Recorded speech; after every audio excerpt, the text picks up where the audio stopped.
1981년 브라질 정부는 브라질 북서부에 아마존을 관통하는 총 길이 2,500km의 긴 도로를 포장하고 수십만의 농민을 아마존 미개발 지역으로 이주시키는 프로젝트를 진행하였어요.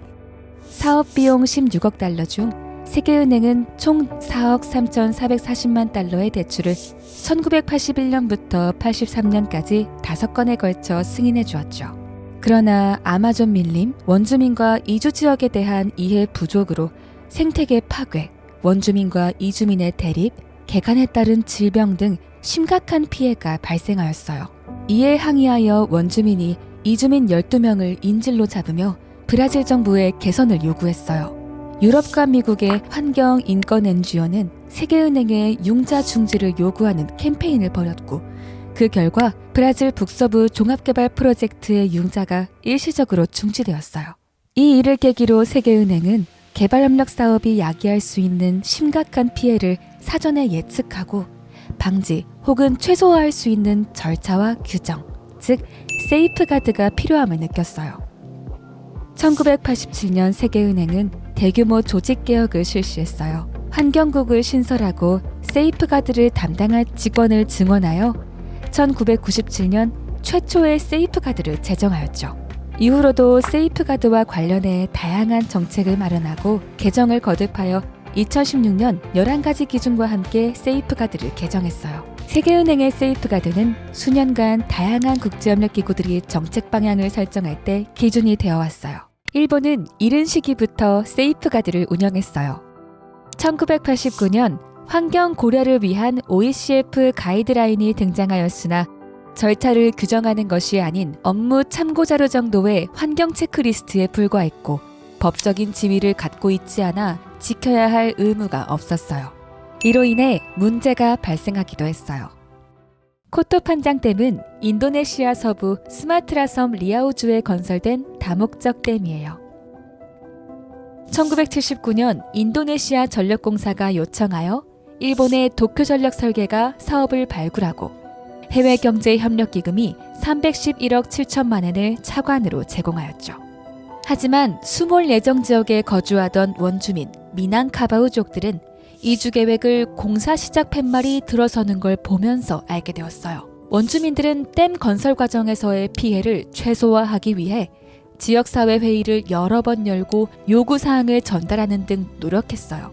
주민들의 반발에도 불구하고 코토판장댐은 1993년 착공을 시작했고 결국 4,886세대 원주민들이 비자발적인 이주를 해야 했죠. 1996년 완공하고 이듬해 2월부터 저수를 시작했지만 그마저도 물 부족으로 본래의 기능을 하지 못했어요.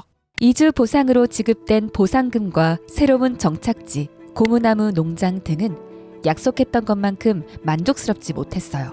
결국 이주 후 원주민들은 기존의 생기를 잃어버려 빈곤에 시달리고 이주 지역의 지리 공간적 차이로 인해 전통적 커뮤니티가 붕괴되면서 인권, 사회적 피해를 겪어야만 했어요.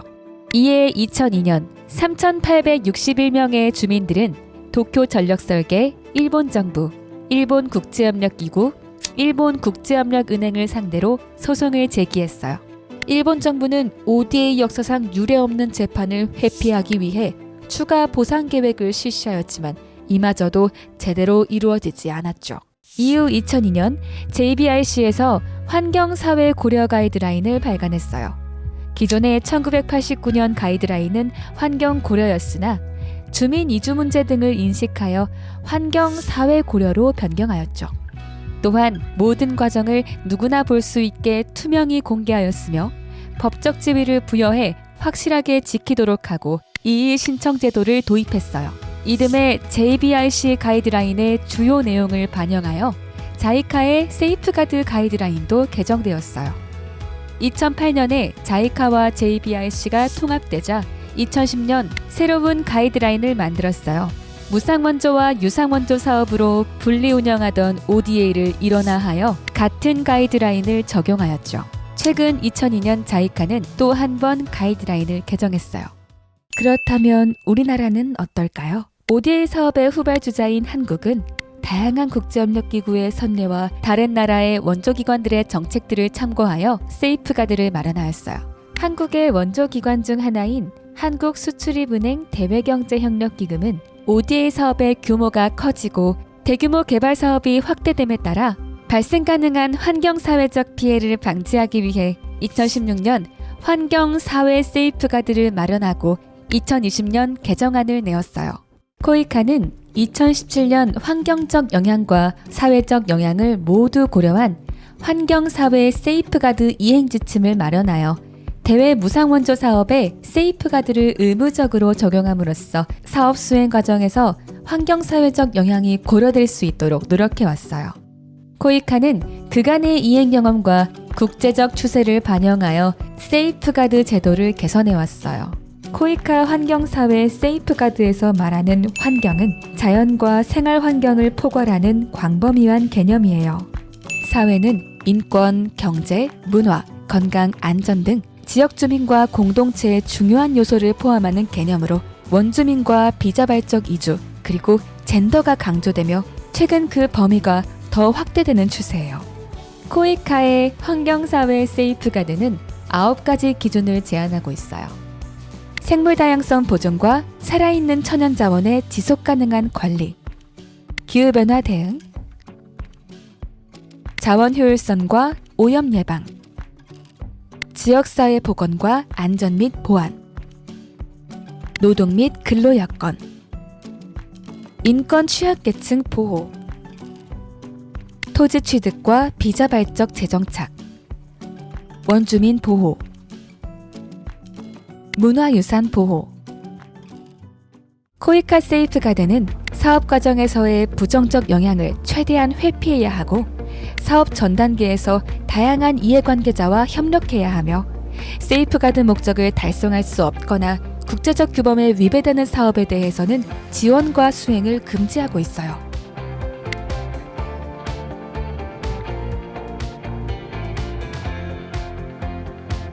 그렇다면 코이카의 환경사회 세이프가드는 어떻게 이행될까요?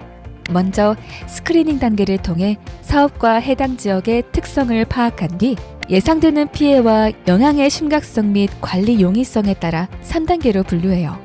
위험 등급이 높은 사업으로 분류되면 환경사회적 영향을 파악하기 위한 환경사회 영향평가를 실시하고 파악한 위험과 부정적 영향에 대응하기 위한 환경사회 관리 계획을 수립해요. 협력국과 사업 수행자는 계획을 이행하고 이행 상황과 결과를 모니터링하면서 세이프가드의 기준을 준수하기 위해 노력해야 해요. 또한 코이카는 주기적으로 세이프가드가 잘 지켜지고 있는지를 모니터링하고 평가해요. 코이카는 현지 조사를 통해 세이프가드 이행 관련 이슈 등을 파악하고 개선안을 도출하기도 해요. 특히 대규모 인프라 사업에 세이프가드의 적극적 적용이 필요해요.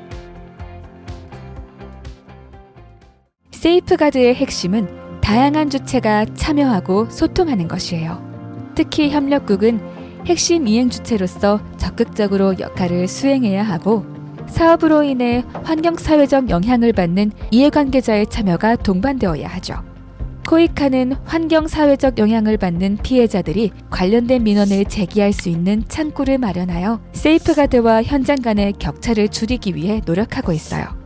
환경사회 세이프가드는 국제개발협력 사업이 야기할 수 있는 환경과 사회에 미치는 부정적 영향을 최소화하기 위한 방법론이자 사업의 전 과정에서 환경과 사회 이슈를 고려하여 사업 본연의 목적을 달성하면서 동시에 지속가능한 발전 목표 등을 포함한 인류의 보편적 가치를 증진하기 위한 정책적 도구로 국제개발협력 사업의 필수적 가이드라인을 제공하고 있어요.